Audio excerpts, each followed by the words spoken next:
begin by trying to introduce and frame the course because it's a little bit weird and unusual to put Austen together with the Middle Ages. So I'm going to kind of give an account of why I'm doing that. So I'd actually like to begin by reading one of Jane Austen's prayers. And she wrote some prayers that we do have a collection of those. And in one of those prayers, she asks, "Give us grace to attain that temper of forbearance and patience which, while it prepares us for the spiritual happiness of the life to come, will secure to us the best enjoyment of what this world can give." Okay, so I'm going to break that down a little bit. Austen prays for grace. She prays for the grace to attain the temper of forbearance and patience. So she asks for grace to attain the virtues of forbearance and patience. And she wants those virtues because they prepare us for spiritual happiness. So for Austen, heaven is real, and it's characterized by happiness. And that she makes the request at all indicates her trust that Providence cares for human happiness. Right? It's something that we can ask God for happiness. It's a suitable subject for prayer. But Austen's request for happiness is not exclusively a heavenly matter. There is also what she calls the best enjoyment of what this world can give. And actually, in the grammar of her prayer, spiritual happiness comes in a clausal aside introduced by a subordinate conjunction, while the whole sentence culminates in the best enjoyment of what this world can give. So the thing that she's really interested in this prayer is worldly temporal happiness. And I think that's the thing that she, as a novelist, is also deeply and profoundly interested in. So her novels ask us to consider what makes for the good life, what makes for happiness here in this world. And I think that this concern for happiness situates Austen in the classical and medieval tradition. It situates her in the tradition of Augustine and Aquinas and Boethius. And I think that maybe some of you took the Boethius course with my friend Matt Bremmett. I think there's a lot of overlap between Austen and Boethius. I don't think we know that she actually read Boethius, but there's a lot of Boethian material in, say, Sense and Sensibility, and I think also in Persuasion, but also in this concern that Austen has for happiness. So those of you who took Boethius, remember that Lady Philosophy tells Boethius about the summum bonum, and she tells him, "What all men want, although they seek it by different routes and through different activities, is to be happy. And that is the summum bonum, the supreme good, the one that leaves room for no others. For if there were anything further to want, it could not be the highest good. Something beyond it or outside it would remain to be desired. So happiness is necessarily that state that is perfect and that includes everything in it that a man could want." Now, all men strive for this condition, although they do so by various means. The desire for happiness is inborn, instinctive in the minds of men, but they are led astray by false ideas of the good. So I think that Austen shares this vision of happiness, right? Happiness is the supreme good, that which leaves no room for any other. It is that state that is perfect. It is what all men want. But as Lady Philosophy says, we're all really confused about how to get happiness, and we all pursue these false images of the good, and we go down these wrong paths. And Austen is keenly aware of the wrong paths that we go down in our pursuit of happiness. And now the way that Austen's going to present these wrong paths are generally going to be the wrong romantic partner. Say, Elizabeth Bennet, right, falling for Wickham rather than Darcy. She thinks Darcy is arrogant and proud, right? And so she seems to have good reason for choosing to reject him and instead kind of at least having a little bit of a crush on Wickham there. But he is a false image of the good, as it turns out, right? And were she to marry Wickham, then her chance at happiness would be deeply and profoundly compromised. So this is one way that Austen is kind of exploring these paths to happiness. Now, I think like Boethius and Lady Philosophy, she would also say that happiness, right, is the summum bonum, or the highest vision of happiness, right, is found in God. But again, Austen has this very Aristotelian sense that happiness in this life is worth considering and worth examining. and really bound up in that vision of happiness for Austen is this question of love. So I kind of already mentioned, right, Lizzie, Wickham, and Darcy. Austen wants to know, what kind of love is it that leads to happiness? And so she's specifically interested in romantic love. What kind of vision of romantic love is it that leads to happiness? What kind of love makes for a happy marriage? And what kind of partner makes for a happy marriage? Okay? These are major questions that she's asking. And there are lots of different ways, I think, to answer these questions for Austen. So we could consider Austen's virtue ethics. We could read her alongside Aristotle's ethics. We could consider the sort of philosophical tradition that she is very much a part of. We could put her in conversation with medieval theologians like Boethius, which I've already done just a little bit of, or Augustine, or Aquinas. And I think those would all be extremely legitimate ways of understanding what Austen has to say to us about happiness and about love. But my particular unique approach to Austen, and the approach that we're going to take this summer, is to attend to her relationship not with the medieval theologians and philosophers, although I may bring them in from time to time, but with her relationship with that most characteristic of medieval genres, which is the medieval romance. And the medieval romance, though not always, but most of the time, ends happily, and the medieval romance very often, though not always, focuses in on love. So maybe some of you were surprised by this pairing of Jane Austen and the Middle Ages, which is great for me. It means that I'm doing something maybe kind of original and fun. After all, we don't really immediately associate Austen with the Middle Ages. Okay. We don't think of her alongside Dante and Aquinas, cathedrals and knights, the Black Death, and the Crusades. But I hope that by the end of this course, we will have discovered how deep her association with the Middle Ages runs and how pervasive the Middle Ages was. In fact, in her own life, in her society, and in her works. She was actually surrounded by the Middle Ages. It was everywhere, down to the very architecture that she lived in and worshipped in.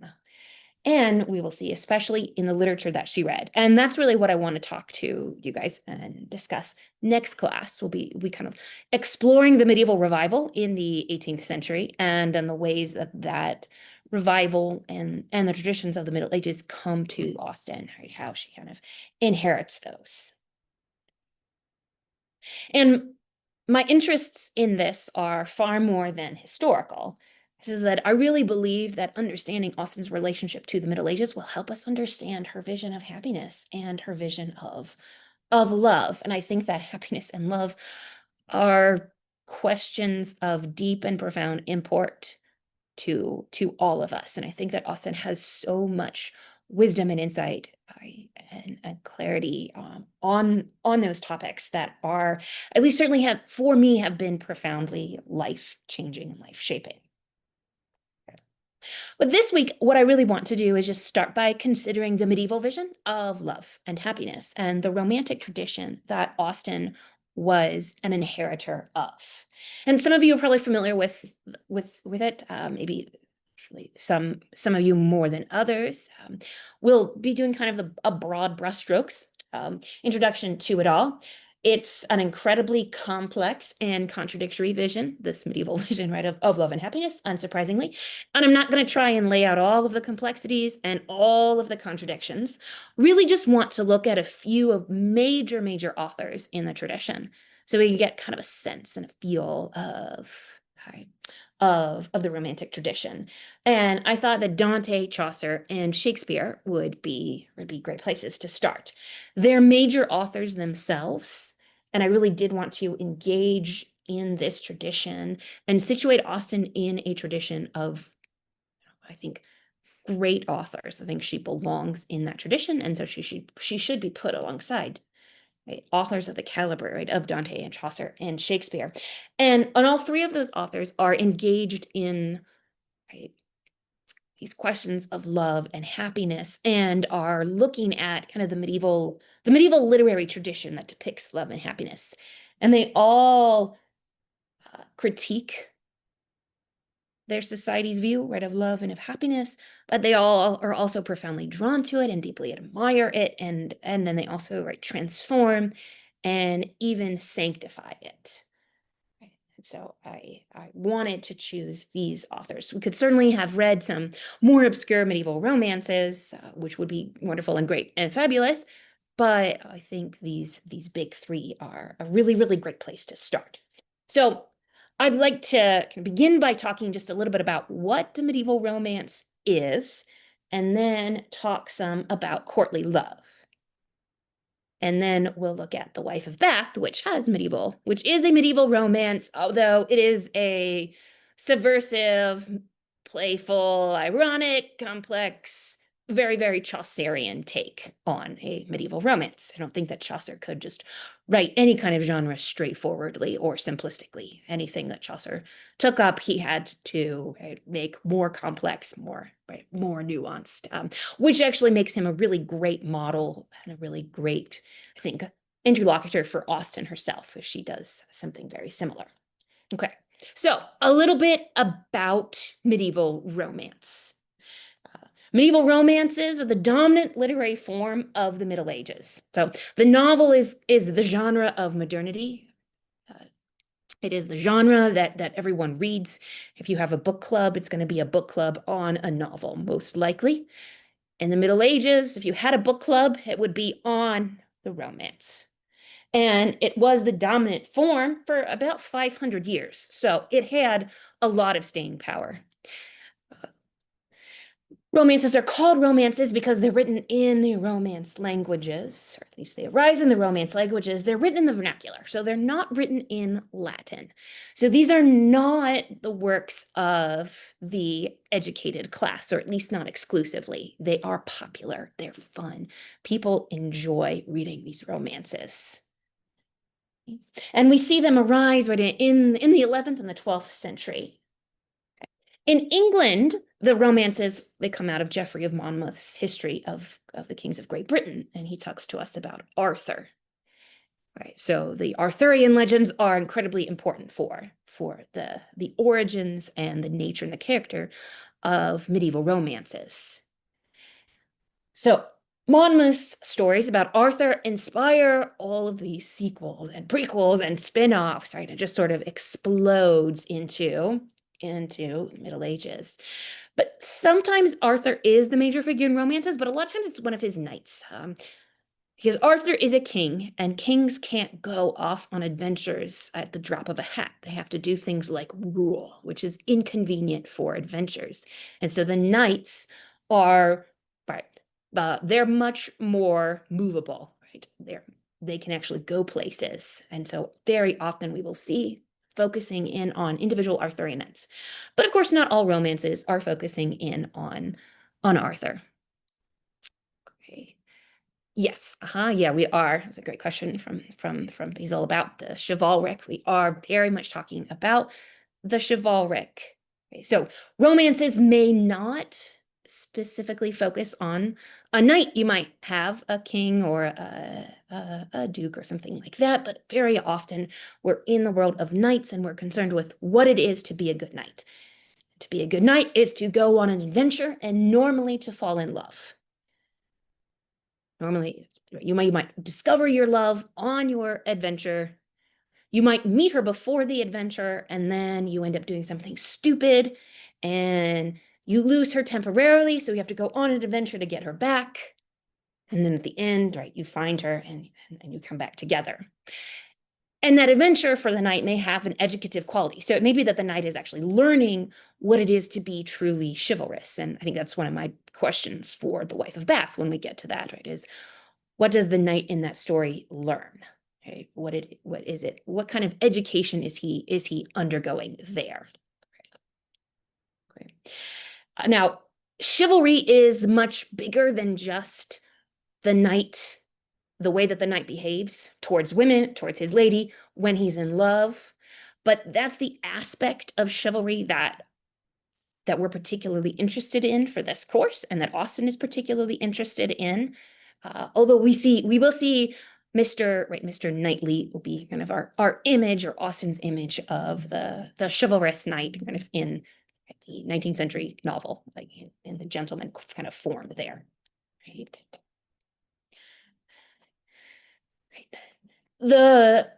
The romances tend to, as I said earlier, end happily. So the knight and the lady do tend to end up together, and they end up in a perfectly happy marriage in which there is never any quarrels, right, or arguments, right, or unhappiness between them. Right? We're like told this very, very often at the end of a romance, very specifically, right? There was no fighting in this marriage. Right? You kind of, get a sense from that most medieval marriages had some tension there, had some fighting, as most marriages do. But these marriages are perfect, completely peaceful, and they very often, though not always, bring about peace and stability for a realm. So there's a political dimension to the happiness at the end of these romances.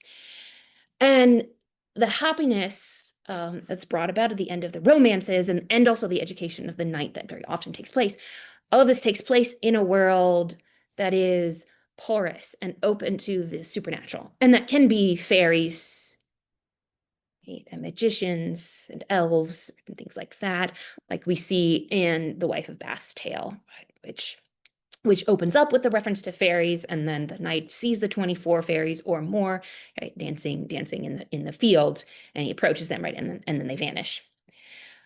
But it is also a world profoundly shaped and ordered and governed by providence. And that is an aspect of romance that is deeply, deeply important for Austen herself. As we will see, her stories also take place in a world shaped and governed by providence, and by a providence that is interested in human happiness. Okay. So these romances, they are secular literature, but that doesn't mean that they have only secular concerns. As I've alluded to, they have this providential openness to them. Sometimes at the end of a romance, the happy couple actually abandon a marriage entirely and instead enter the religious life. So that's always an option in the Middle Ages, right? As a kind of legitimate way to get beyond marriage. You could just join a monastery if you wanted to. The romances also often end with a prayer, and we see The Wife of Bath ends her tale with a prayer too. It's a very, very unconventional prayer. Okay. So most medieval romances would end with a prayer for heavenly bliss, right? Or for the salvation of the reader, the salvation of the writer. But The Wife of Bath ends with a prayer for hot young men in bed. Okay. So Chaucer is really playing with these tropes, okay, having a lot of fun with them, and doing some pretty deep, right, and important things with it too. Okay. So these stories, which are secular but are also open to, right, the religious, right, to the sacred and to the providential, in their very structures, will imitate the story of Christianity, right? Imitate the Christian narrative. So this is a bit of a long quotation, so I apologize for it, but I think it's a really good one. This is from Helen Cooper, and she's kind of a big deal in the study of romances, and she writes, quote, "The great age of romance was also the great age of faith, the doctrine of salvation, in which the terrible events of the Passion and Crucifixion were made the means by which fallen mankind was restored, and the bliss of heaven once more became possible, received its full theological formulation in the 11th and 12th centuries. Romance, with its typical pattern of an opening disruption of a state of order, followed by a period of trial and suffering, even an encounter with death, yet with a final symbolic resurrection and better restoration, offers a secular equivalent to that divine order."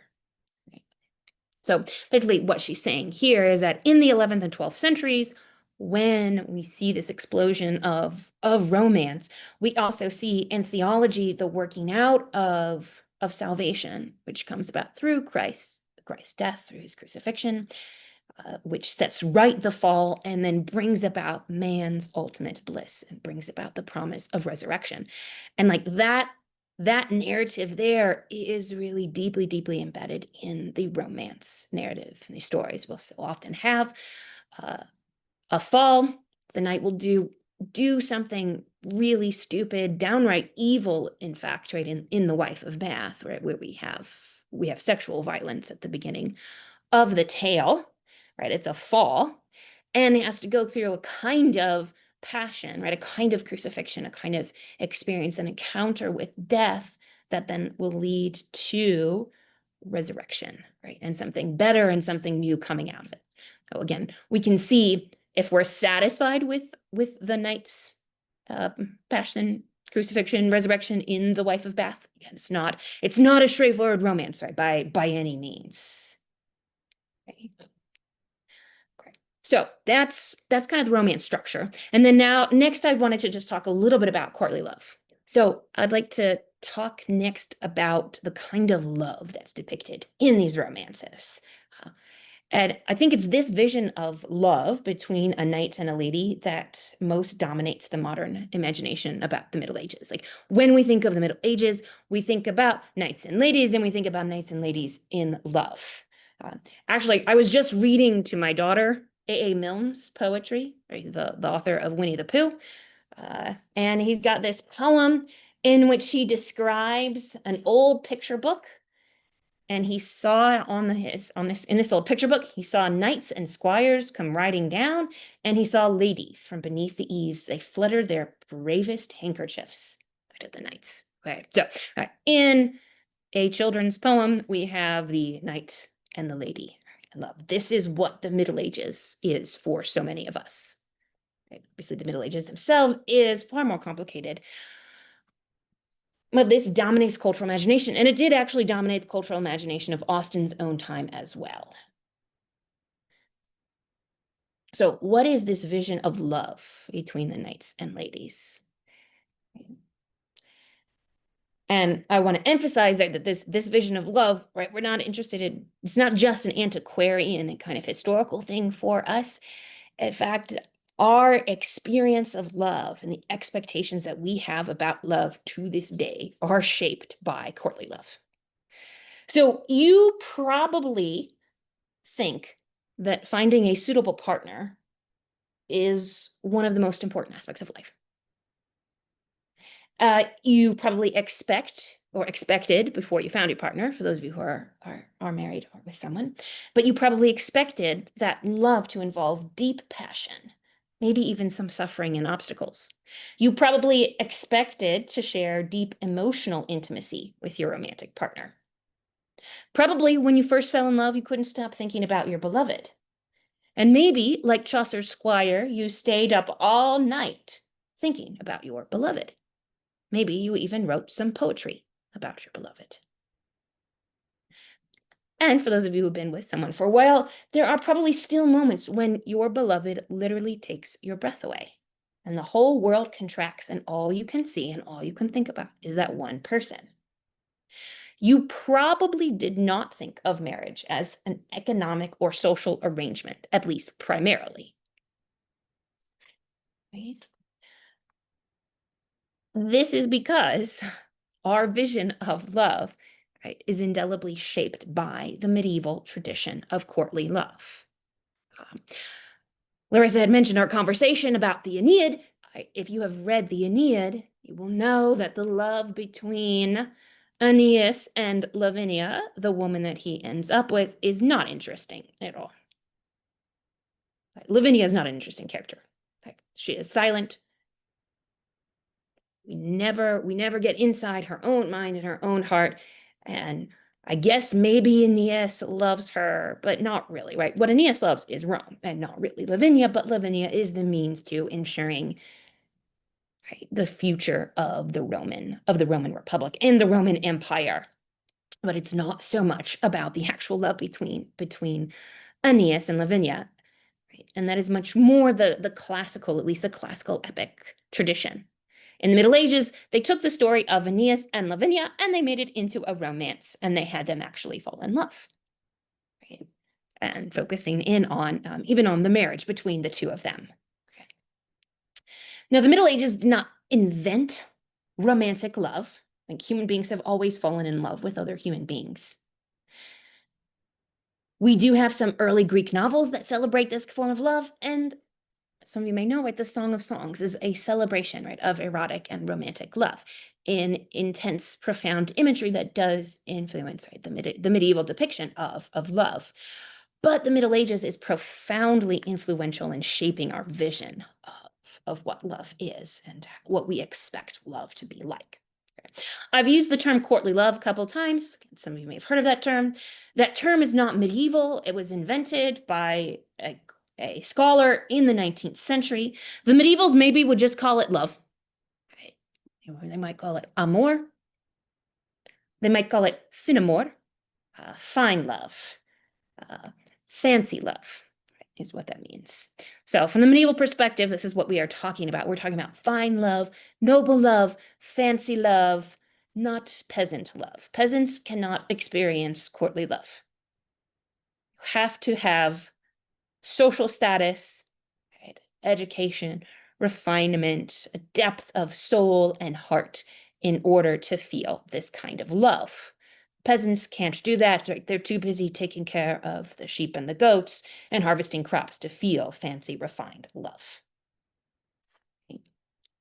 The origins of courtly love are mysterious and hotly contested amongst scholars. So I'm not going to spend a lot of time talking to you guys about that. If you're interested, right, maybe in the later discussion, we can bring it up. But we're just really not entirely sure how it arises. It seems to have started in France, right, in the 11th and the 12th centuries, and we see it's a very poetic and a very literary tradition. We have these French troubadour poets who are writing about the experience of falling in love. Okay. It's very influenced, we think, by Ovid, although Ovid's depiction of love doesn't elevate the lady in the way that the medieval tradition does. So there's something kind of distinct about this medieval tradition. So said, instead of really spending a lot of time talking about, the kind of opaque and shadowy origins of courtly love, really just wanted to talk about what we see in the texts that I assigned you, because I think they give us together a pretty rich vision of medieval love. Again, and not all of them are saying the exact same thing about medieval love, about love, and that's okay. We're not trying to, and I'm not trying to make everybody agree on what this thing is, but I want to just get kind of a sense of the flavor and the feel of this love. Probably in a lot of ways, it strikes us as really weird when we read some of these texts and some of the ways that these authors are describing love. But as I just said, actually, I think that our vision of love is deeply, profoundly shaped by this understanding of love. So I want to start with not an English author, but instead with the Italian. I'd like to start with Dante, because I think that he very, very concisely conveys this vision of courtly love, but also he gives us a pretty dark vision of courtly love. For those of you who have read the Inferno, you will know that the Paolo and Francesca moment, right, takes place in hell. So they are damned. And in fact, they're in the circle of the lustful, and the lustful is just full of knights and ladies, apparently, who have been, who were, right, in love. Now, Dante's not just dark and hellish, right, on courtly love, and in fact, actually, right, he sanctifies and transforms and revitalizes the courtly love tradition with Beatrice and taking courtly love all the way up to the life of the Trinity itself.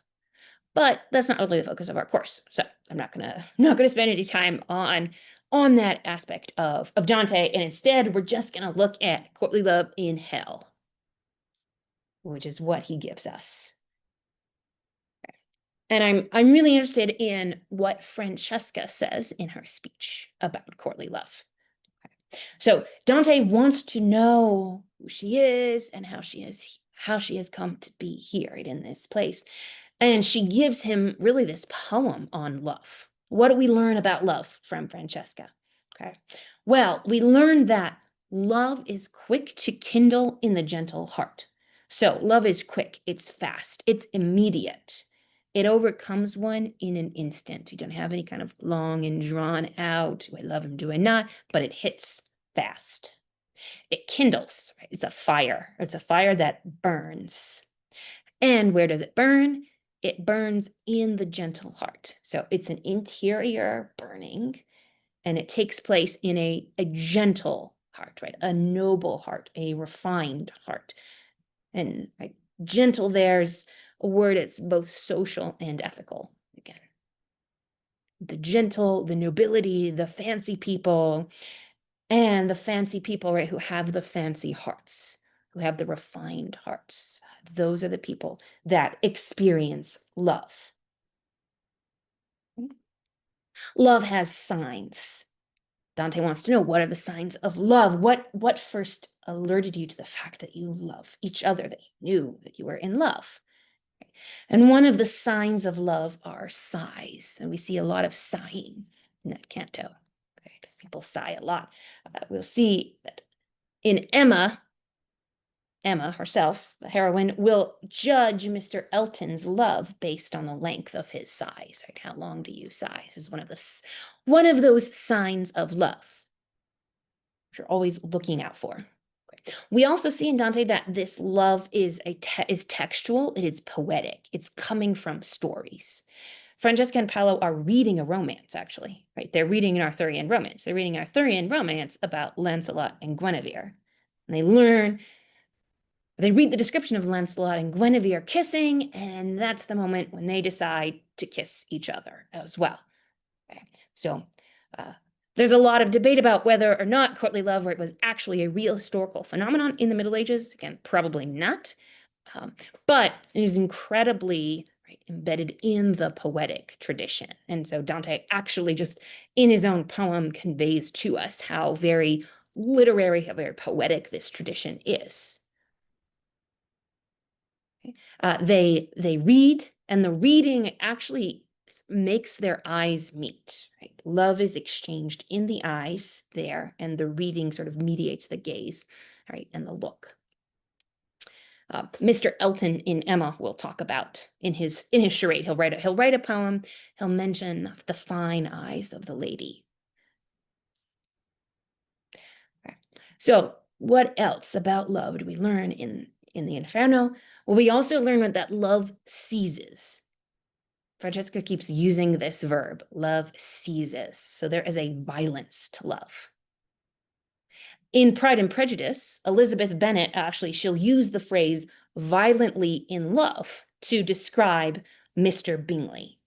Right? He was violently in love, she says. He was so violently in love that, in fact, he only danced with Jane at his ball, and he offended 2 or 3 other young ladies by not talking to them. Okay. So the violence of his love is proven by the fact that he is rude to other people. Elizabeth says, is not general incivility the very essence of love? Okay. So being rude to other people shows how violently you are in love. Okay. So love is violent, it seizes, it grabs. And that grabbing, seizing violence of love, at least for Francesca, she says it absolves no one from loving. So if love grabs you and seizes you, you can't get out of it. Yes, that's right. Yeah, I think Mr. Collins also has violent affection as well. Yes, it's like a very, very, very deeply rooted in the tradition and deeply rooted in Austen. Violently love you.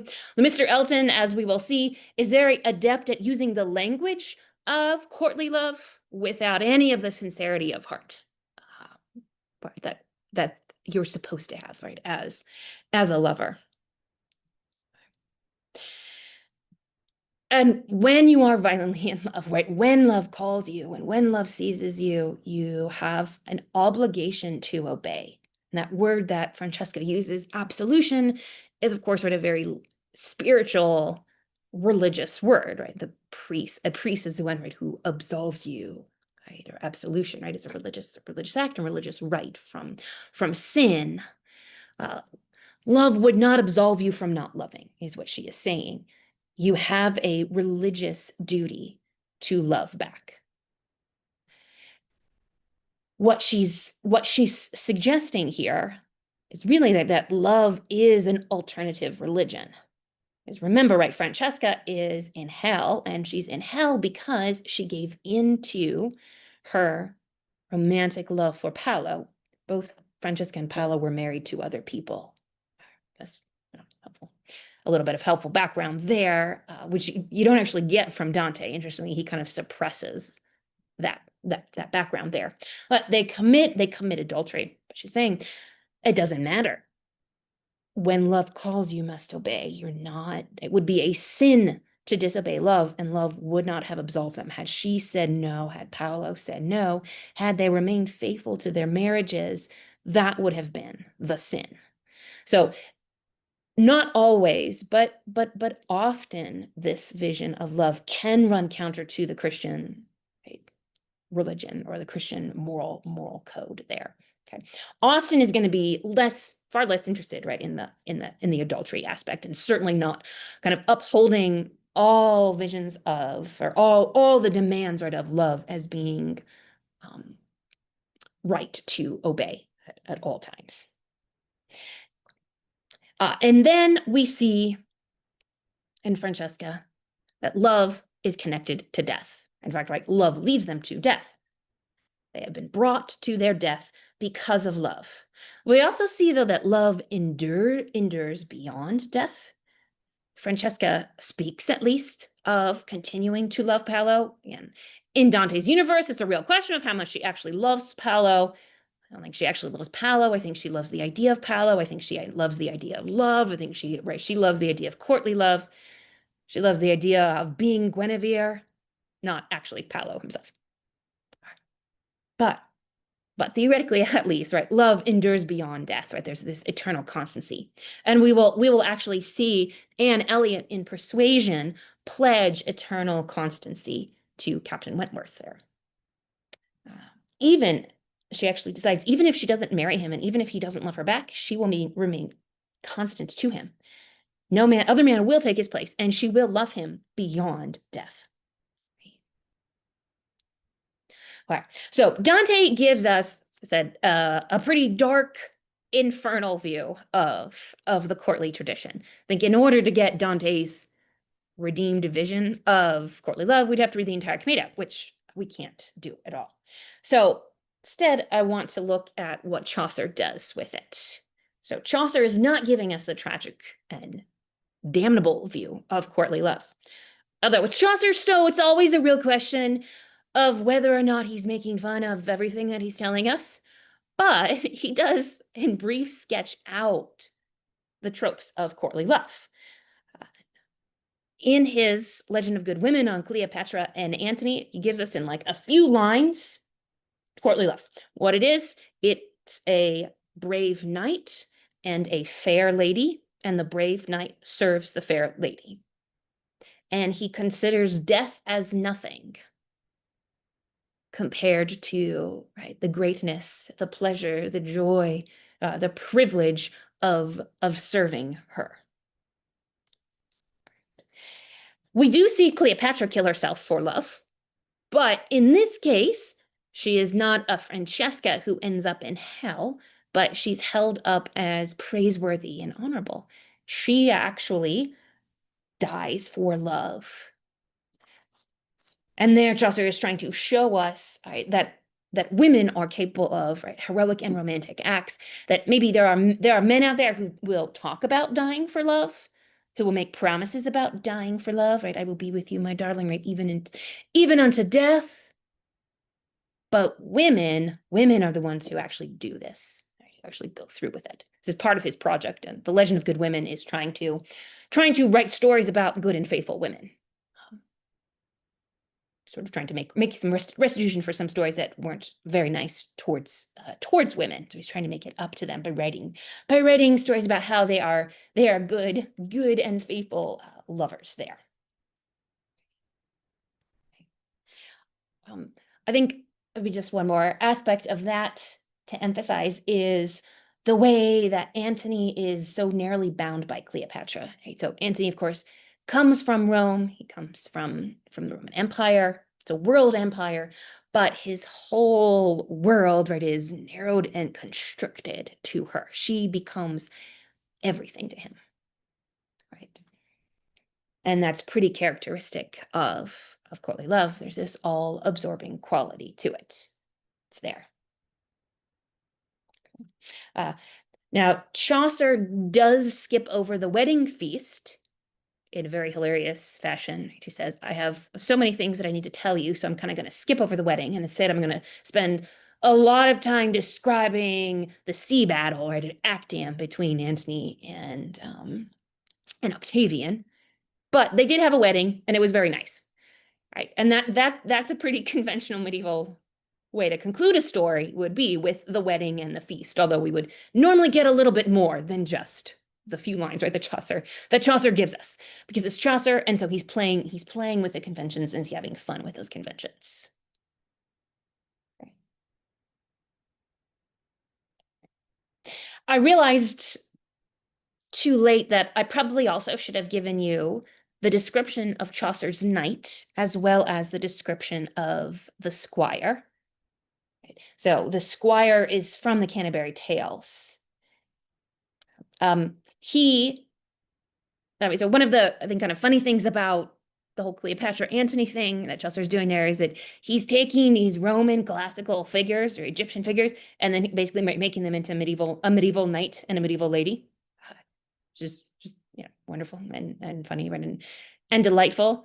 Well, with a squire, where we actually get a medieval knight, or at least a medieval knight in training. The knight, his father, is a battle-hardened warrior. He's a crusader. He fights for the faith. He's traveled all over the world. He's fought the Turks. He comes to the pilgrimage. Like, he's stained from battle. He just clearly has been doing the actual concrete knight thing. He's been doing at least, right, the fighting side of chivalry and the fighting for religion side of chivalry.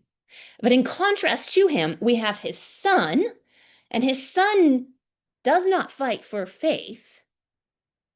Instead, he fights for the good standing of his lady, or to be in good standing with his lady. That's why he fights. Okay. So as I said earlier, right, chivalry as an ideal for the knight is much bigger than how the knight behaves towards the lady, but very much concerned with how the knight behaves for the lady. And that's the thing that really dominates Austen's imagination. And what Chaucer does in the prologue is to give us kind of an older version of a knight who fights, right, and fights for Christianity, and then this kind of newer, hotter, younger, 20-something guy, right, with his long, curly blonde hair, and he's a lover. And what does he do as a lover? Well, he wears fancy clothes. His clothes are actually, they're white and red, which are the characteristic colors of love in the Middle Ages, right? So you see red and white. Generally, right, you're in the realm of love. He sings and he draws and he writes poetry. These are all things, right, that lovers do. And we will see Mr. Elton do this, right? He will write a charade in Emma. To fall in love is to apparently develop an interest, a passion, at least, right, temporarily, for poetry. He's refined, he's courteous, he's courtly. You can already see that in this knight, the way in which, or in the in the squire, the way in which courtly love is becoming more of an affectation, and certainly that the whole, like, the knight as fighter thing is falling by the wayside a little bit, and it's going to be the knight in love. The squire is a bit of a dandy, but he's very ready to serve, and serving is incredibly, incredibly important for what it is to be a knight. Okay, so I think I want to save the wife of Beth for kind of a seminar conversation, but just to point out that we do, in a sense, have the dynamics of fair lady and brave right? Kind of. Right, but in very, very complicated ways. And yeah, the question of the knight's bravery is really right, a really, really big and major question there. Okay. But Chaucer is profoundly, profoundly aware of the tradition and profoundly engaged in the tradition. Right? But really, really, really playful and nuanced and ironic towards it. And I'm emphasizing that because I think Austen herself will also be playful and ironic and right and critical and engaged in it in really, really sophisticated ways. So now Shakespeare. And I know Shakespeare is not a medieval author, right? He is an early modern Renaissance author, but he's so deeply, deeply shaped by the medieval tradition himself. And his vision of love is so profoundly influential for the literature that comes after him, including Austen, right? Austen was a big Shakespeare fan, right? She like loves Shakespeare. So I think it's okay for me to cheat a little bit here, right? and go to Shakespeare, right? And again, we could have read the whole of The Tempest, but that would have been crazy. That's way too much. So I hope that you will read the full works or have read the full works, right? You've read the whole of the Canterbury Tales, or at least maybe the whole of The Wife of Bath, her prologue and her tale, and the whole of The Tempest. If you haven't, The Tempest is certainly one of Shakespeare's greatest plays, one of his last plays. It seems like his last full play. And in The Tempest, we're on an island. Prospero is the ruler of the island. Miranda is his daughter. Ferdinand is an Italian man who has been shipwrecked on the island, a shipwreck that Ferdinand, through his power and his magic, has brought about. And he actually does want his daughter to fall in love with Ferdinand, so he's kind of arranged this meeting between the two of them on this remote island. And Shakespeare gives us so much of the conventions, right, of courtly love, although like Chaucer complicating them, right? Because you have Prospero making all of these asides about like, oh man, this is great for them, but it's not as meaningful or as important to me. Or Miranda saying things like, I have only ever seen three men, my father, Caliban, a man who tried to rape her, and Ferdinand. And obviously, right, Ferdinand is, the man that I love above all else, right? And you think, I mean, you've only seen three, and two of them were pretty ineligible, but still, there's some kind of real experience of love, right, that's happening between the two of them, as much as Shakespeare is also sort of making fun or being playful, right, with what's going on here. Okay, so what do we see between Miranda and Ferdinand? Well, we see so many of these same medieval tropes that just keep coming up. Like, this stuff just really gets deep into the literary imagination.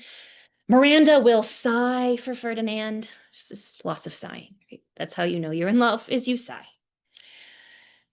The sight of Miranda, Ferdinand, right, declares, makes the loss of his father and his friends, right, he thinks they've all died in shipwreck, seem light, right, and easy. Right? If I can just, he says, right, if I could just catch a glimpse of her once a day, it'll all be worth it. My prison will be light. He says, liberty can exist elsewhere. I don't need liberty when I have Miranda. So again, like, kind of the whole world is contracted into this one person, and this one person sort of compensates for all of the pain and the suffering and all of the constriction, and even for prison itself. We also see, once again, that love is very quick to kindle. I mean, again, like, these two, they look at each other and they are in an instant overcome. Yeah, he's just been shipwrecked. This is only the third man that she has ever seen, so it's kind of a big deal for both of them. But still, I think something serious and meaningful seems to be happening between the two of them. But it happens very quickly. And the response to this love is service. Ferdinand tells Miranda, "My heart did fly to your service." And that word service is going to come up again and again in Emma, especially. Be a lot of focus on service, service, service.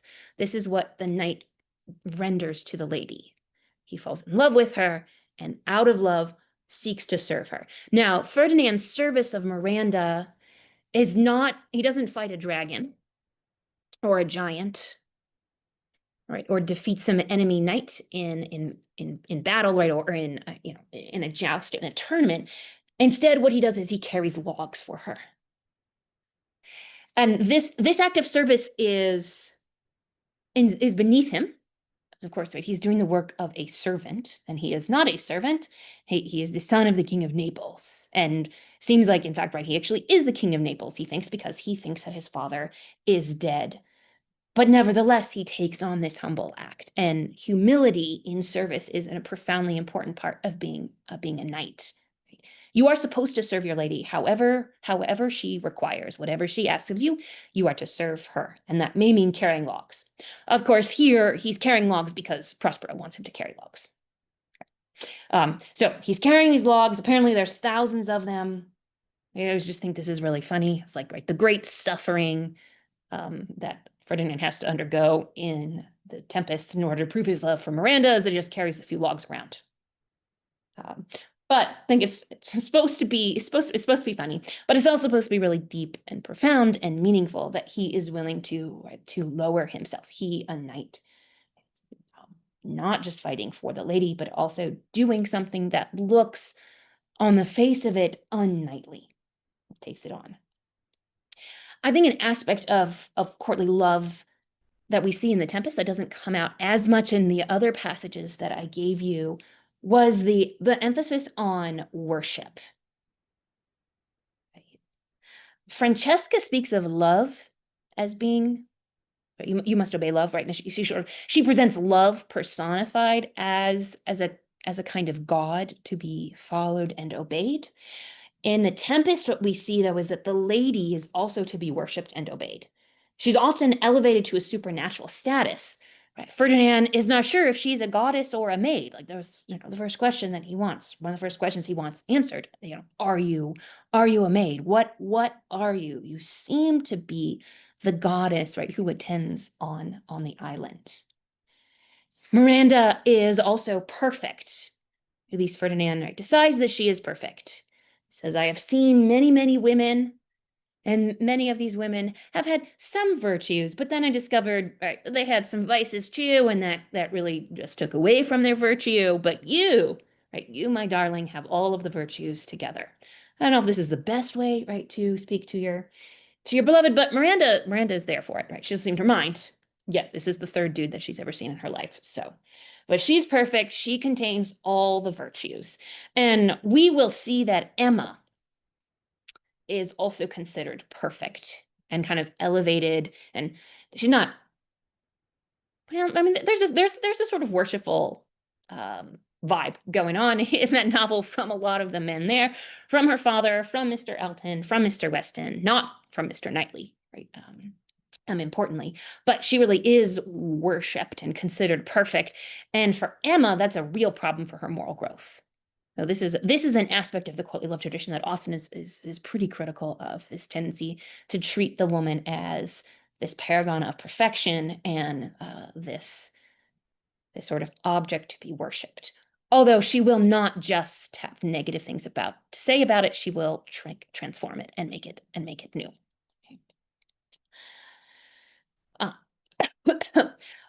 But the Tempest is really interesting because I think that we see is a mutuality of worshipful admiration between Ferdinand and Miranda. She's overwhelmed by him too. She thinks maybe he's a spirit. She's not sure if he is fully and completely human. So she's actually having an experience of this, right, profound and overwhelming love. And Miranda wants to serve Ferdinand too. She, again, offers to carry logs for him while her father is away. Right. I have a lot of logs, very heavy logs. I don't know. It really cracks me up. I think it's because I am just a modern, middle-class American. I just don't quite understand, right, the full depth of humble serving love that is shown, right, in carrying logs for someone else. But both of them offer to carry logs for each other. And right, this is just like, an incredibly beautiful expression, right, of their mutual love, their mutual willingness to serve each other and to give to each other. And I think that mutuality is something that we will see in Austen as well.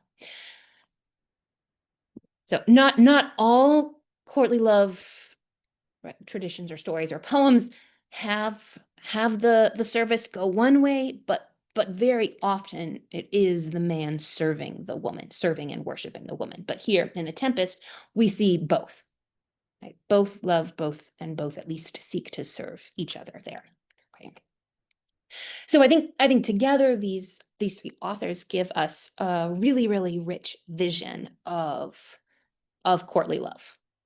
Courtly love is not just found in the romances. Sorry, it's found in the lyric, the poetic tradition too. So it kind of goes beyond the romances, but it does very much shape and inform those romances, and via Shakespeare, and then we'll see other authors after Shakespeare, during Austen's own time even, are taking up these tropes and kind of holding them up as, or holding up this vision of love as the vision of love to be pursued, to be desired, as, and in fact, actually as necessary for human happiness.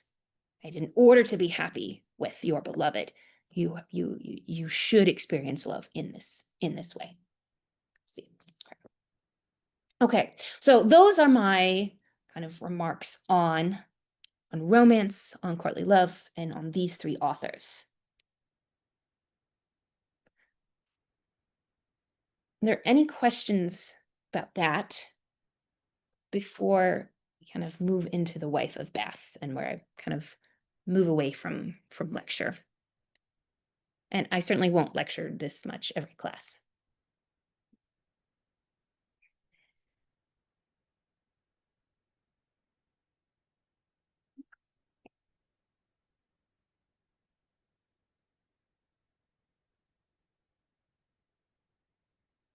There's a question in the chat that I'm kind of curious about also on some of the medieval influences on Shakespeare's writing, like if there's any research or stuff that's been said on that.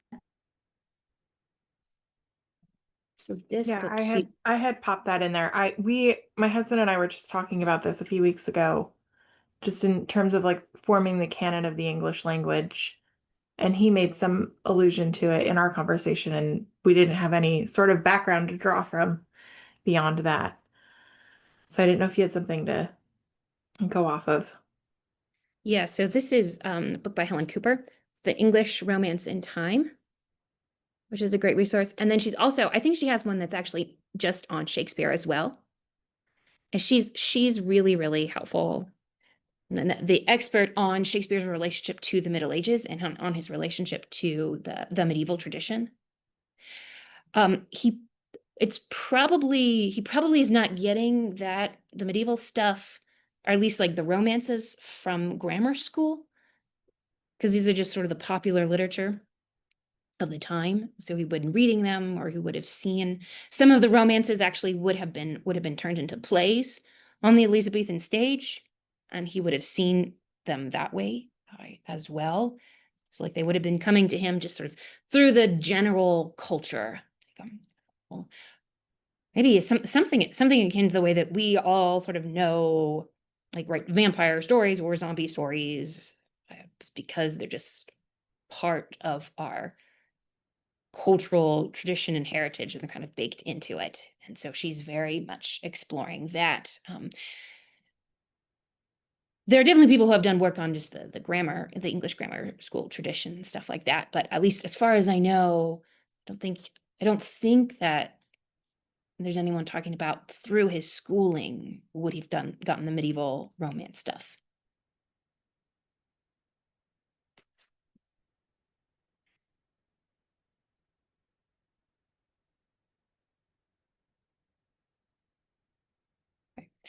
Okay, yeah, so that's another great comment in the chat about this idea of participation.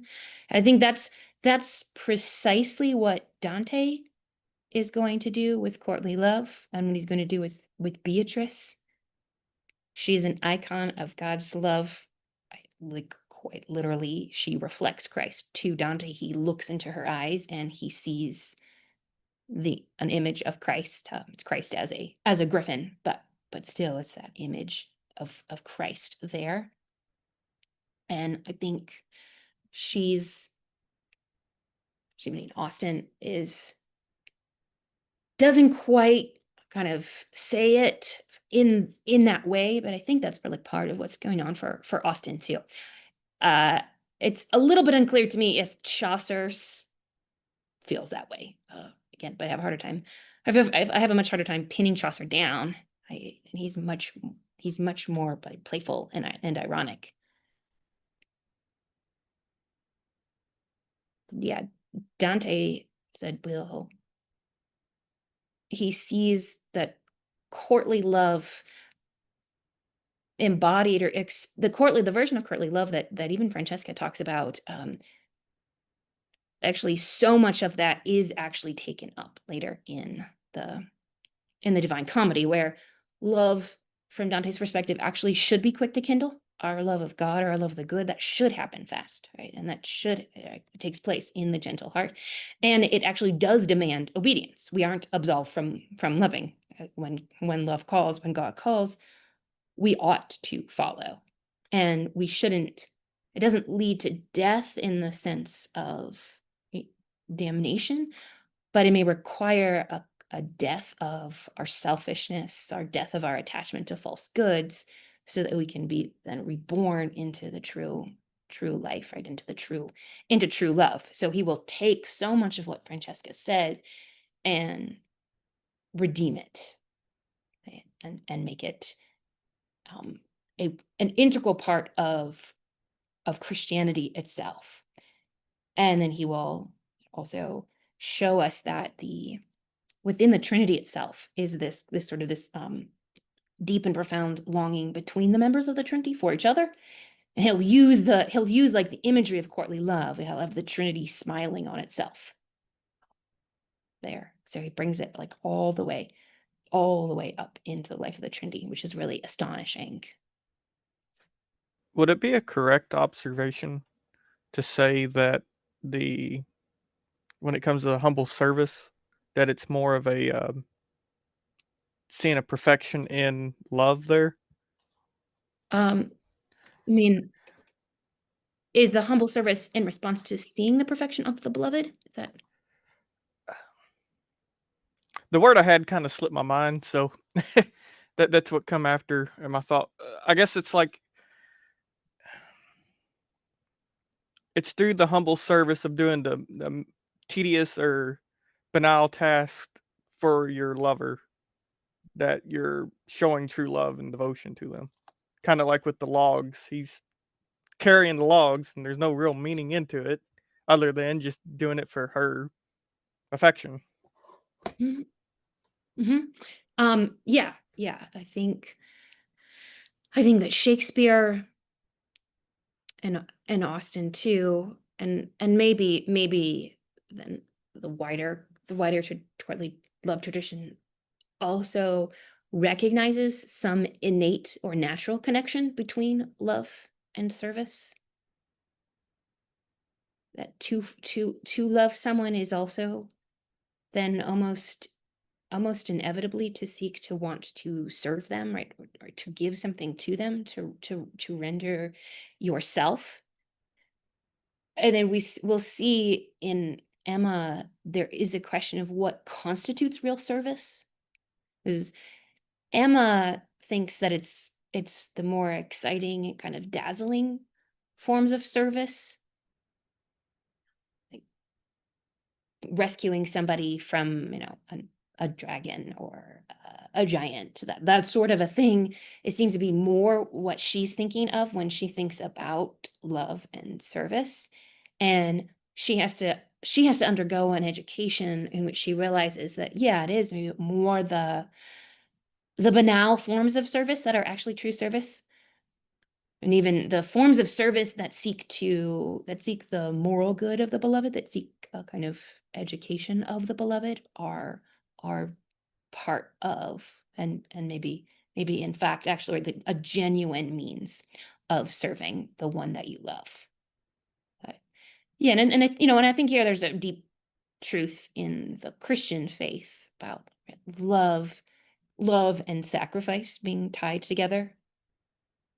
And then for God so loved the world that he gave his only begotten son, right? That then said, like, yeah, love is expressed in sacrifice and in gift.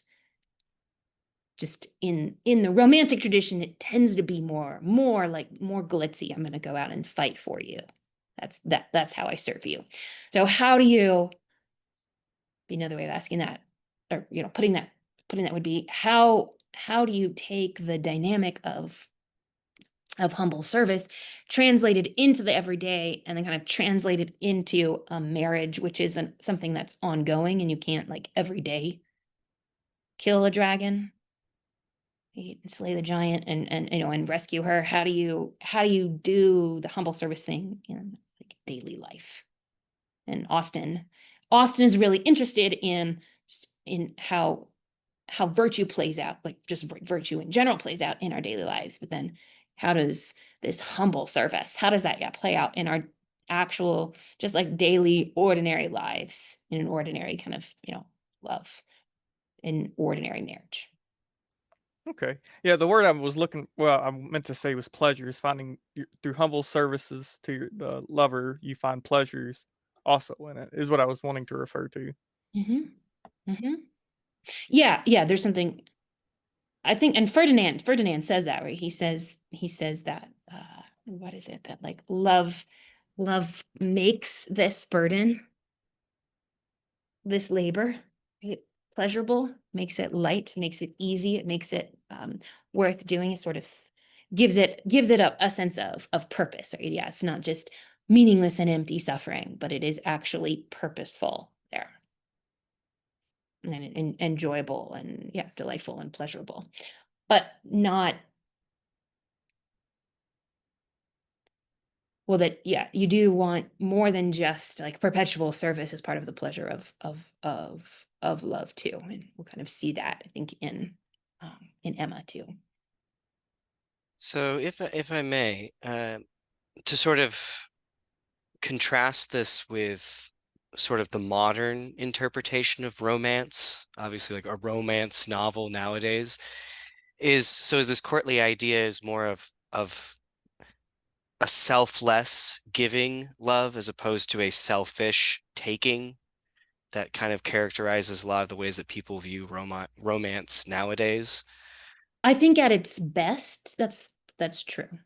That's what Shakespeare sees that is good and worthy in the tradition. And I think that Dante is showing us that Francesca's vision of love is not a self-giving, selfless form of love. And so maybe that's what makes it a disordered love, right? She's not actually fulfilling the true vision of courtly love that Dante is holding out for us, that does give of oneself, that does have that humility, right? But for her, it's like I said, I think I said this earlier, that I don't think she actually loves Paolo, right? She's not actually trying to serve him and give herself to him. She's living out some fantasy world where she's Guinevere and he's Lancelot, and they're characters, right, in a story, and not actually like real people. That's right. Yeah, I think she loves her idea of love. She doesn't actually love him. And it may be very easy for a courtly love to become that. If you kind of create it as a whole alternative religion thing, you can see why the temptation to just like be in love with love would be very strong there.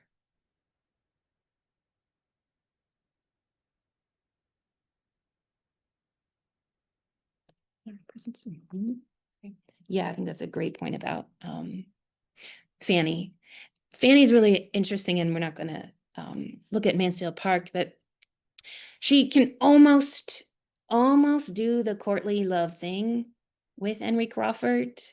He seems to like come the closest that he could to an actual genuine right transformation and conversion with her, where he could maybe possibly offer humble service to someone and right, get outside of himself and be elevated, right, and be educated and transformed. But he just chooses to fall back, right, to his old vision of love, which seems to be a very like consuming, possessive form of love, right? Like he wants to just conquer all of the women around him, and he falls back into that and actually can't be drawn out by her. But the other problem with Henry too is that he wants to, in the courtly love model, he wants to like outsource his conscience to Connie, or to Fanny. Right? He wants Fanny to be the one who will like always tell him the right thing to do. He says, right, if I have you by my side, you'll always be telling me what the right thing to do is. And she says, no, I don't want to do that. No, you actually do need to have your own inner conscience, right, as well, right, and actually be able to be guided morally by your own virtue and your own prudence, and not just like outsource it to the lady, like he's trying to do. So I was thinking maybe we could just talk a little bit about the wife of Bath and the romance there, since that was the sort of the it's not actually the full wife of Bath. She's got a really long prologue in which she talks to us about her many husbands that she married, and they died, and she found a new one, and about her toxic relationship to her most recent husband, who is like 20 years younger than she is. It's a whole complicated, exciting, kind of messy prologue. But then she tells us this story, and it's a romance.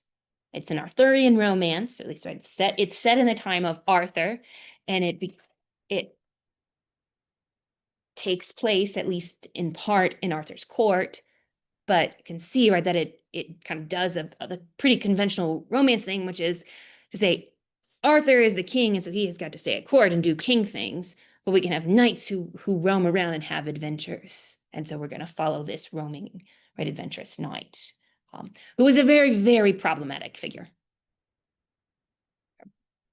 Chaucer's not trying to like sugarcoat the knight, right, or make him look right better than he is. I think we're supposed to be profoundly disturbed by him.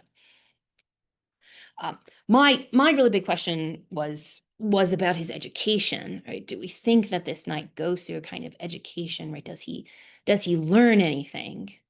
Because I think that question of education is really tied into the vision of love that the tale gives us and the vision of happiness that the tale gives us. But if you all have other questions you want to pursue, or even just sort of like initial thoughts or initial responses to the tale, I'm happy to start there as well. So I read this with my wife, who's joined us here, and she doesn't have, she loves Jane Austen, but doesn't have maybe all the medieval background. And so we had a really interesting conversation around, did he do what we think he did to the maiden? And why are these people, why is the queen and her ladies saving this obviously awful person? And what exactly is happening at the end? What is this dialogue around nobility and poverty and all of these things? And it was quite interesting. And I think our conclusion was more or less the year he spends traveling and asking the question, what do women really want? What do women really desire? Is a kind of education. And then he has to be in that interesting position where he throws himself on the mercy of this apparently hideously poor and ugly and base-born woman who's maybe a fairy. And he learns an interesting answer, which I was really curious to see what my wife thought about the answer to what women want, being sovereignty and mastery over not only their love, but their husbands. And then learning perhaps that that's what they desire. So he subjects himself to her, right? He agrees to marry her. And then when the choice is made, I can be young and beautiful, but maybe I step out on you, or I could be old and crony, but ever faithful. Choosing opposite the beginning, right? Where he took mastery over a woman inappropriately and violently and awfully. and said giving the woman the choice to have mastery, but then she really submits to him anyways. And so it was a very strange story. It had been a really long time since I had read this, and I had forgotten how jarring the beginning and the end are. But I did find the dialogue when she's basically chastising him for his seeming lack of education in what does it mean to be truly noble? What is the problem with poverty? Christ was in poverty. Obviously, that's not a vicious statement in of itself. I found all that quite fascinating, frankly. Yeah, medieval romance is really weird. It's just a really, really weird genre. I mean, yeah, the Wife of Bath romance is really weird. And really weird for for a romance, but romances are just really very strange as well. Yeah, so I was also just wondering for most of you if this was your first encounter with romance, or if you have encountered it before and been exposed to the weirdness of it. I think we're so used to the novel, and this is the ancestor of the novel, but it's a very strange ancestor to us. I think Michael identified a lot of the really weird parts of it, which I definitely want to get into. But yeah, I'm just kind of curious about other initial reactions to it. Well, one thing that strikes me is this is not simply a story that Chaucer is telling, but it's the wife of Bath, right, who's telling this story. So I would imagine she has a rather skewed perspective. She is a very colorful character in her own right. So her telling the story where the moral of the story is men be subservient to your wives if you want to live seems, it's a little self-serving perhaps, but I'll leave it at that. Yeah, how much of her personality and her motives are shaping and informing her tale is, I think, it's a great question. And obviously we're not reading the whole of it, but she's a woman who begins her prologue by telling us, right? She says experience and no authority is necessary to tell me about woe in marriage, and then proceeds to talk about woe in marriage. So her experience of marriage is full of woe and misery and pain and suffering, and then she tells us this tale. Does that not then mean that there's a kind of implicit or maybe explicit repudiation of some of the more acceptable ideals in our time? Like maybe she is offering a counter voice to presumably like a more male dominated, clergy dominated dialogue. Mm-hmm. Mm-hmm. Yeah, and she explicitly says, well, she gives us this image of a painting of a lion in which a man is killing a lion, and then she asks, okay, but who painted this picture, right? Who painted the lion, right? The lion or the man, right? Who controls the narrative? Who controls the story? And the point that she's making is precisely your point, that men have had the power of the pen. Men have been the ones telling the stories, and so they do have this anti-women, anti-marriage bent in the kinds of stories that they tell. And so now she's a woman, and she's actually going to be the one to tell her story. And I think Rosie makes a nice point that the knight's education is provided by women, right? That actually we see a lot of female agency in the romance, where they are the ones who demand that the knight be given over to them for judgment. They give him the challenge, and then the old hag gives him the moral and spiritual lecture in which she is referring to Seneca and Dante. She's an extremely learned woman, somehow. So these women are telling the story, and then they are these really influential figures in the stories themselves. And I think this is important for Austen in a number of ways. We'll actually see Anne Elliot has a very, very famous conversation with another character in Persuasion, and she kind of makes, they're talking about the question of female constancy versus male constancy. Who's more constant, men or women? And Anne makes the point that, well, men have had the power of the pen, and so we have a lot of stories that tell us about women being inconstant. But we should question those stories there. So she's, I think I and other Austen critics also think that she's probably actually directly alluding to the wife of Bath there. Okay. And then we also, I think also just see it's not crazy, unusual, or unheard of for women to have a fair amount of agency in the Romance tradition. Kind of a striking characteristic or feature of it is that women are often the educators and the kind of the moral exemplars. They're not always as active or going on adventures necessarily. Sometimes they are, but they do tend to have actually more agency in the Romantic tradition than they do in other genres.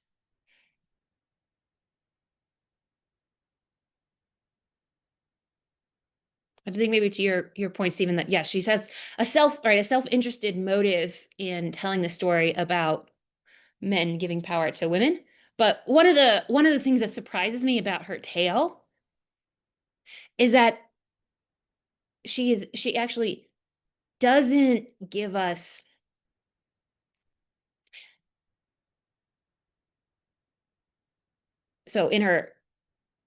back up just a tiny bit, right? In her prologue, she talks to us about this book that her husband reads to her, which is just full of misogynistic tropes about like how horrible women are, and women are awful, and marriage is awful. It's all really awful and terrible, wretched, it's a wretched institution, and women are just really gross and vile and immoral, and so we should not marry them at all, which is a very anti-romantic, right, perspective. Romance is generally in favor of marriage.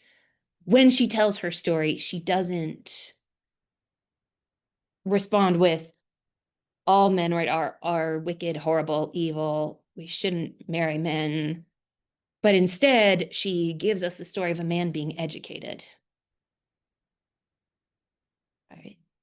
So yeah, let's maybe kind of think just a little bit about that education. So Michael had drawn our attention to the violence at the beginning, right? And so it opens up with rape. Like it's a very shocking, right, violent and horrific act, and it's meant to be shocking and horrific in the tale itself, right? Because there's an uproar that justice demands that he die. In fact, right, it looks like he is going to die, and then the women, they step in to bring about this sort of education. I guess what baffled me a little bit about that was, so the woman who's attacked, never mentioned again, out of the story. I was like, that narratively, that feels weird to me. From a modern perspective, I'm like, I want to know like what's going on there. Is she a part of this group of women who are pleading for his education in some sense? Like I not a modern story, that's fine. It just struck me as odd from a modern perspective. Totally. But then the fact that in the end result, he does this terrible thing. He puts himself, yes, in the hands of the queen and this hag, and in some ways like learns to become subservient to women. But when I think of justice for such a heinous thing, like ending up with a maybe fey wife who actually ends up being like beautiful and wonderful and faithful to you, doesn't feel like justice in any particular way. I mean, maybe he's redeemed in some sense, so that's fine, but it just felt a little like he got off easy. I don't know. Sorry, Deirdre, were you? Oh, Rachel. Yeah, go ahead. Oh, yeah, I don't disagree that he got off easy. I think what I saw in this was less of education and more of rehabilitation. And so the intention was to bring someone through this process and ensure that at the end of this process, they had learned the archetypical version of what it means to be in love. And so at the beginning, you had likened Professor Love to representation of human happiness. And in line 1235 of The Wife of Bath, he says, "For as it pleases you is enough for me." This is when he is submitting to her. And then down the line, after she turned beautiful and all went well in 1255, it says, "And she obeyed him in everything that might do him pleasure or enjoyment." So it felt as though, in his acts, he probably, personally, I feel as though he probably shouldn't have gotten the chance to walk free. The intention was to bring him from the most heinous to the most enlightened and walk through that process with him by showing that in order to be that, or to take that journey, one must submit and one must try to bring the one in which they love pleasure and enjoyment.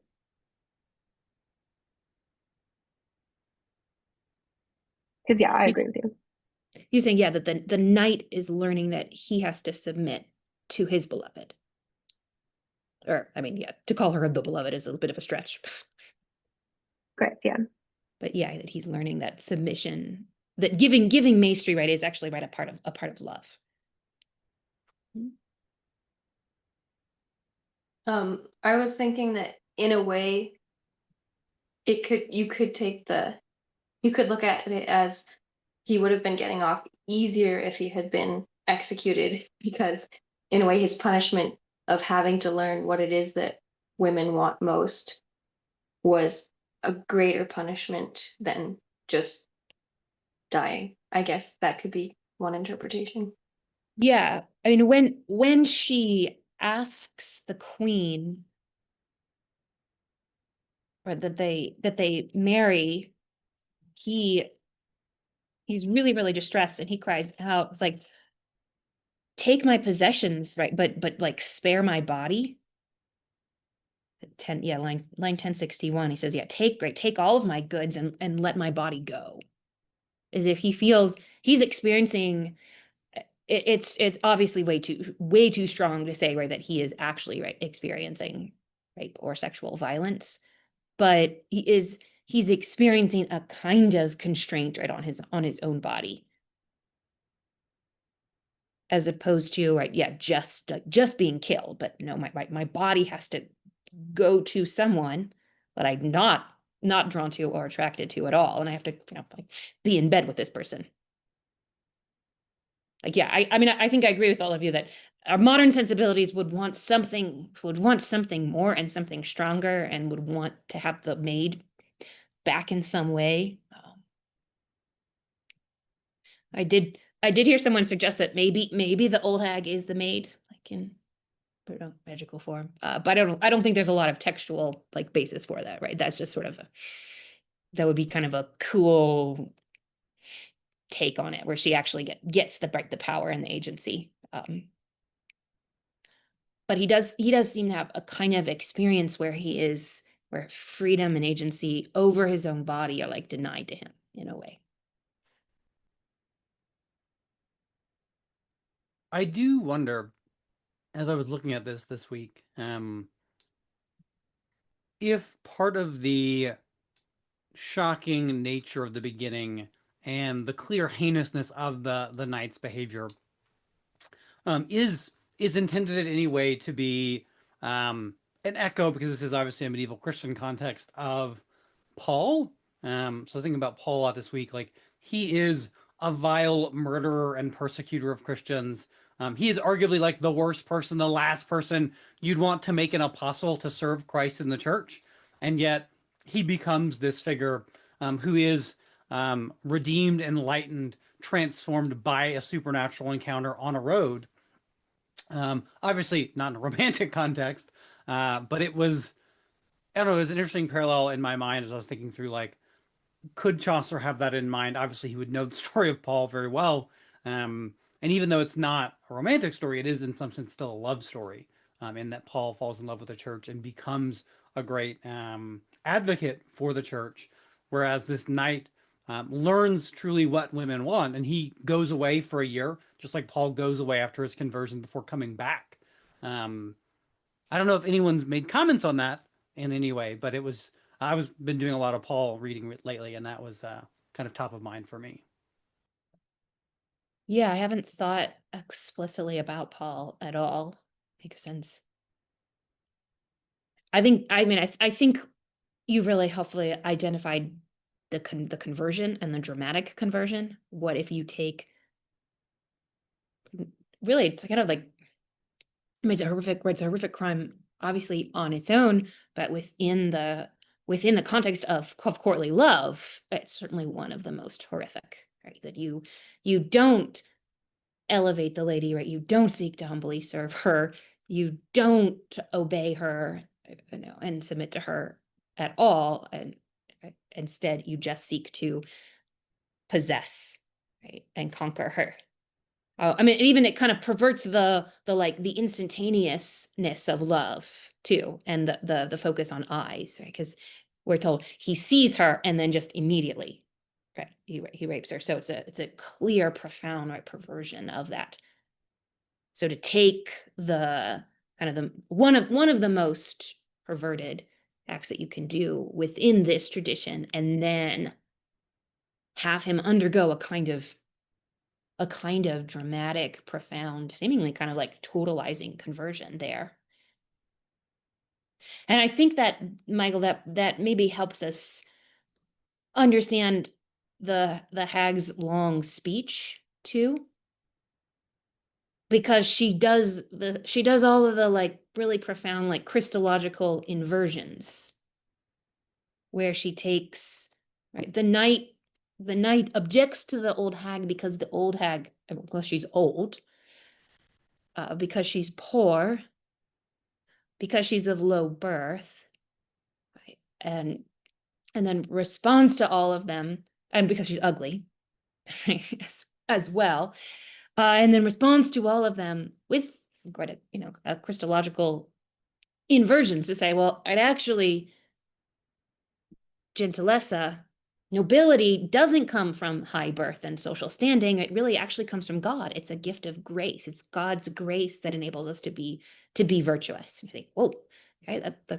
that is a very like Pauline idea, right? That our virtue comes from, right, from the grace of God, or that to be poor is actually to be rich, right? Christ himself takes poverty on when he lives, and that's the true wealth, right? She tells him is to this like rightly ordered, or a kind of like cheerful poverty, right? Is in fact what it means to be like truly rich.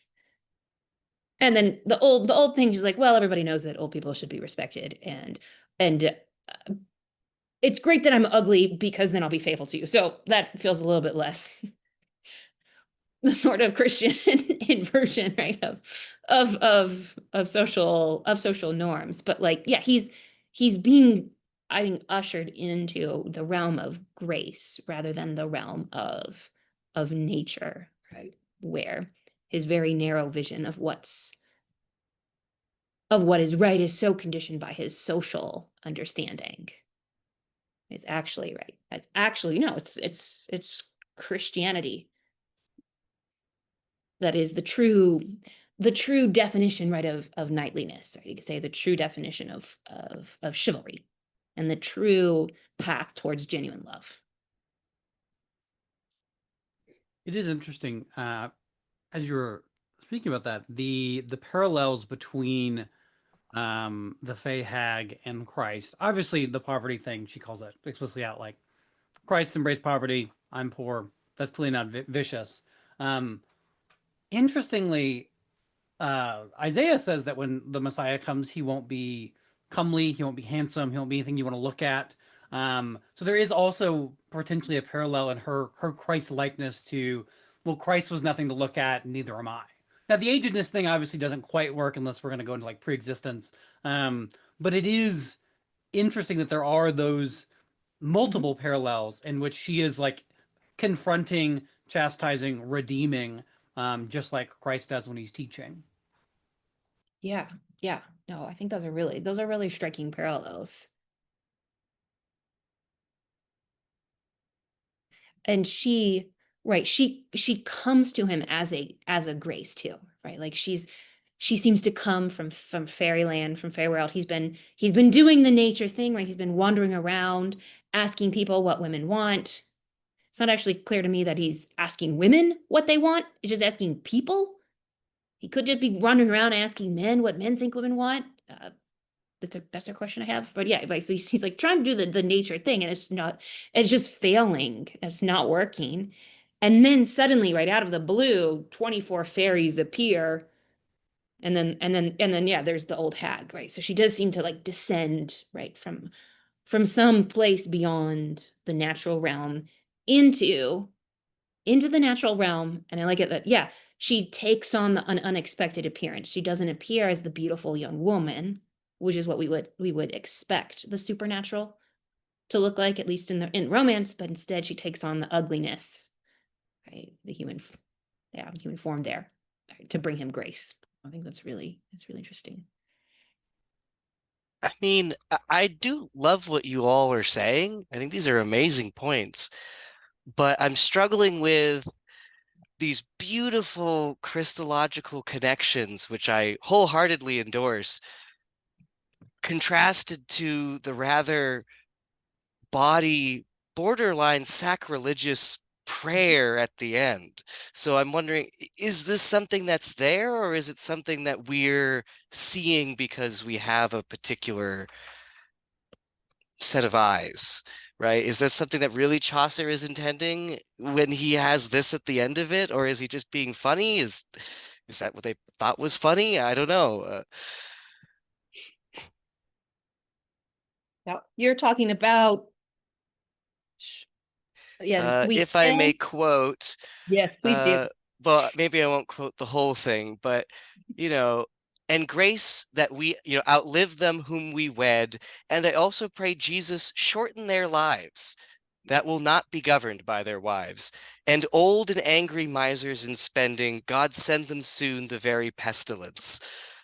So please God, kill my husband, if he, doesn't want to spend money. It seems right. Like, I guess, maybe I'm overreacting, but No. I want us to sit with the tension. Absolutely. That I think is here. If I remember correctly, Dr. Schubert, we met in a medieval drama class at UD. Was that the first class we had together? No, I wasn't. Do you not remember that? I thought you were. No. In that class, we read a bunch of really fascinating pre-Shakespearean tales or plays, the cycle plays, Wakefield and all that. And it struck me, Stephen, that there is, in the Middle Ages, in England in particular at least, a real ability to hold things that modern Christians probably consider deeply theological while also being deeply sacrilegious. So there's a play, Cain and Abel, where Cain, right, who's going to commit this vile act of murder against his brother, has an Italian manservant named Garcio, and there is this really like Three Stooges slapstick humor going on while they're like riding around in a chariot before he murders his brother. And so I wonder if this is like a weird quirk of the medieval English mind, that they are comfortable with the deeply theological and yet the concerningly sacrilegious, potentially. I mean, I think that's Chaucer. Right. We see the Canterbury Tales, right, are full of that kind of wild juxtaposition of the low and the body, right, and the high and the elevated. And as you're suggesting, Michael, it's for Chaucer, it's not a sacrilege. It's not a denial, right, of the power of Christianity. There's a whole lot of things going on there. But it is also a recognition of the full kind of richness of life too. But I think here, kind of to Stephen's point, what we're dealing with is not just Chaucer, but we're also dealing with the consciousness of the wife of Bath herself. Right? Like, what do we do with a person who can tell us this romance, which involves the conversion of a rapist who seems to experience a kind of encounter with life-changing grace, that teaches him the role of self-giving. It teaches him, right, that women want power and agency over their lives, over their own bodies, and actually enables him to give that to the old hag. And then ends in this perfect joy between them, where she then also returns the obedience, right, and the submission to him, and they have perfect joy. And then we have the wife of Bath, right, interjecting, ending this romance with the conventional ending of a romance, a prayer, but a prayer for hot young men. Right? Yeah. What are we supposed to do with her as a person, given the fact that she seems to be holding possibly, right, both of these perspectives, right, in herself? I think it's a like fascinating depiction, right, of her psychology too. I think what we're getting at too is something I was really hoping that we would get to, is this really complex, multi-leveled vision of romance and love that Chaucer himself has. Right, so that Chaucer's capable of giving us a beautiful, well, again, I mean, it's so hard to make, for me at least, to make definitive claims about Chaucer. But if we wanted to read the tale straight in a way, we can, and he can give us this vision of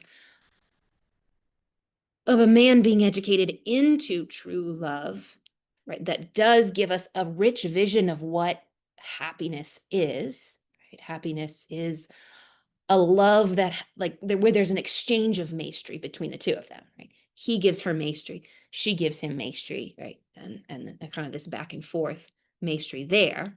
So Chaucer can give us this ideal vision of love and of happiness. And then he can also give us this very realistic, messy, complicated vision of a woman who has had a whole bunch of husbands, has not been really happy with any of them, and who wants just good sex. Like this very kind of much less exalted and elevated vision of love and of human nature. And I don't think that he actually resolves that, right? Or says, okay, right, and here's the key for how you put these two things together, at least, right, with the wife of Bath, right, in her tale. It's just, there they are, right? These two aspects, right? Sort of like you could say, right, the ideal, and then the messiness of experience.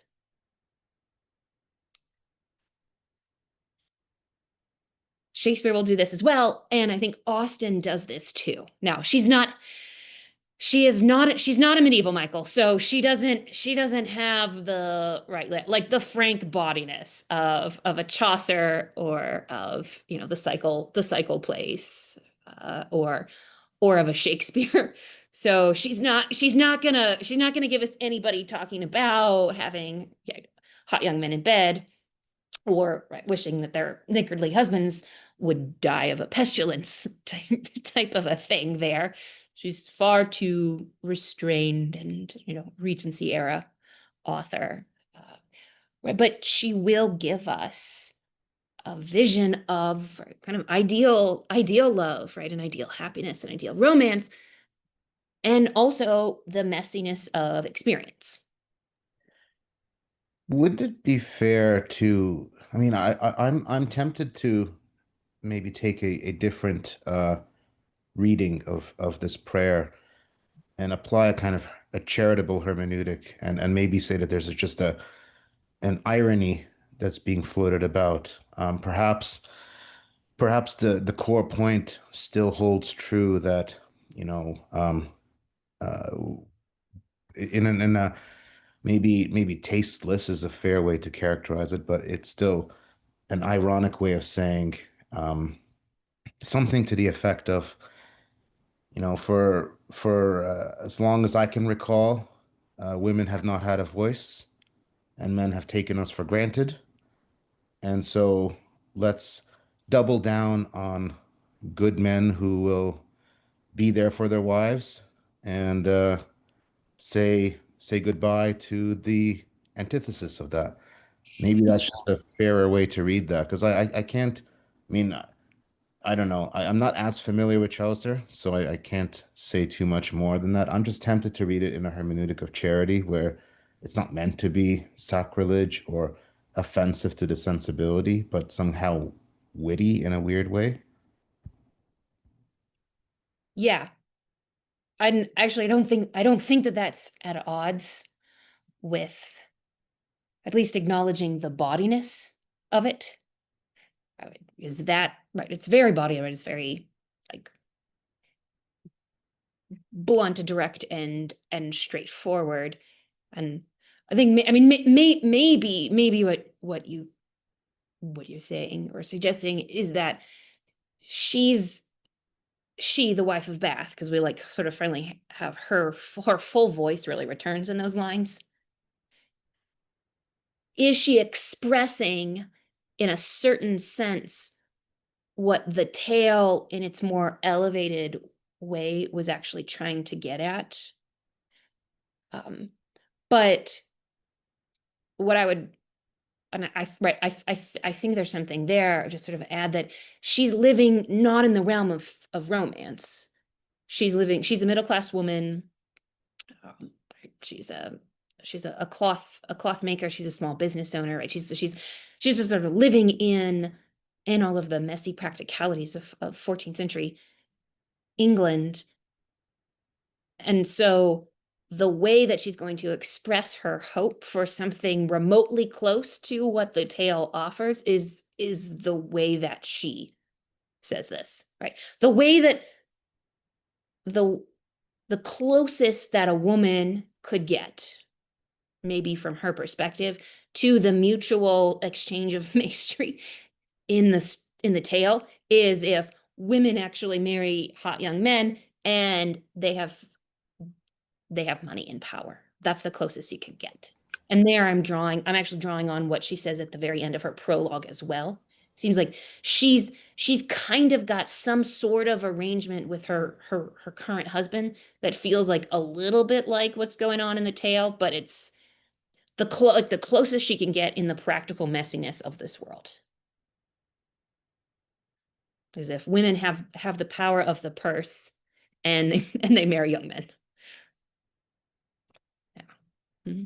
But yeah, I think maybe you're suggesting I think there's a desire in her for something right beyond the really terrible marriages that she's had and the lack of love that she's both given and received, something in her that wants more. But how do you get that kind of ideal more in this actual life that she lives in?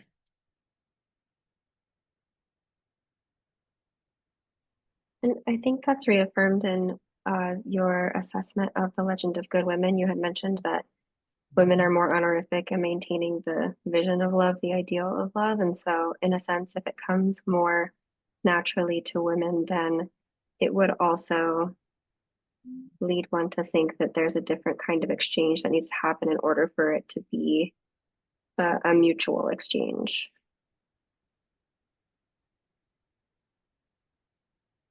Yeah, in this kind of in real life. Yeah. Yeah, in the messiness of real life. Mm-hmm. Yeah, how do you, I guess, what would the education of the knight look like, in real life? Maybe would be another way of kind of putting what I'm saying too. How would you teach him or men who have mastery, whether it's sexual or economic mastery, because she's really concerned about money. We'll see in her prologue. Yeah, how would you teach those men to have a mutual loving relationship? Right? And I mean, I think that's a big question. maybe that's kind of what Chaucer is trying to do with the tale as well there. I certainly think that's something that Austen is trying to do. Right? She's trying to teach both men and women really what it's like to have this kind of mutual love, this mutual service, mutual self-giving and humble sacrifice.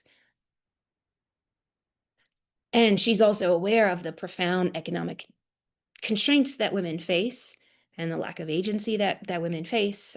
She's very realistic about that, but she has there's this idealistic impulse in Austen, and then there's this realistic impulse in Austen, and it'd be very, very interesting moving forward to kind of explore both of those and think about like, how does she hold them together, or does she hold them together? Does she provide a convincing path towards this vision of love that could actually be, like lived out practically, or is she living in fairyland, right? In the way that the wife of Bath, right, is living in fairyland, right? At least, right, her romance, right, is set in fairyland. Okay, well, we are at 8 o'clock, so I think we'll just go ahead and stop. Thank you all. It was really enjoyable conversation, and I'm very much looking forward to next week.